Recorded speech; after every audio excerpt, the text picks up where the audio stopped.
Hi guys, in today's video I am proceeding an aesthetic Ganesha painting. Let's get started. I usually draw the outline on the paper rather than directly on the glass. Also, I measure the glass size as equal as the glass on the paper. So I usually use CD markers instead of brush to avoid the shaky lines and unwanted lines. So I am using CD markers here. If you want to use paintbrush, then go ahead, it also gives the same result. Take your time and make sure your outline is fine.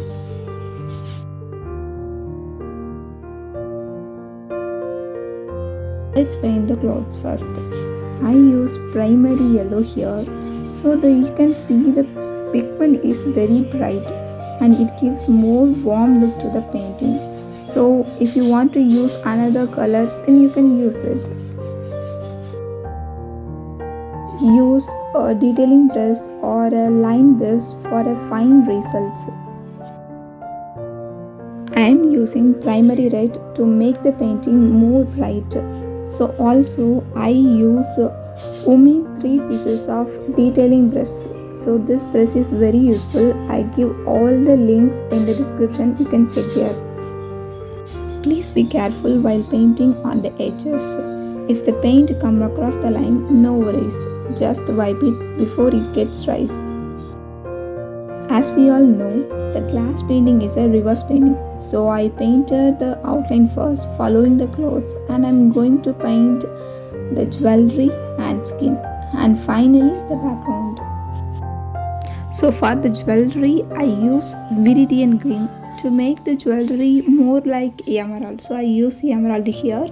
So take your time and make sure everything you paint here is very fine so that you can avoid the mistakes later. So for the skin, I use light pink shade. So I use this shade especially in the inner and upper part of the ear, so it looks more cute.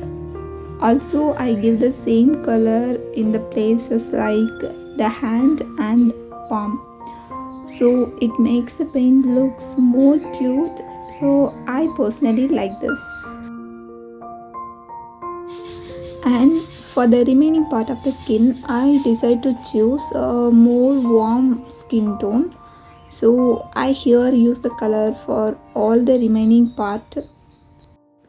Please make sure you paint all the areas evenly so that we can avoid the mistakes.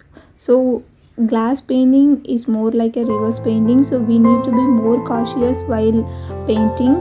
So you have to paint all the areas evenly. It looks more beautiful when you finish the entire piece. Take your time and have fun, that is all matters while painting, and make sure you enjoy the process. So let's paint the background now. For the aesthetic look, I started painting dots here and there, but please don't overdo it. Please leave some decent amount of space between the dots.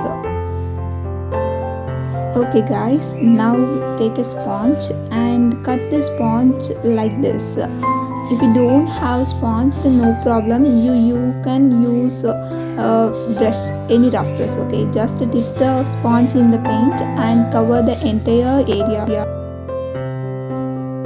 Please repeat the process until you cover the entire background with the paint. So just repeat the process. And it's my favorite part in the whole painting. Now our Lord Ganesha painting is ready. Thanks for watching.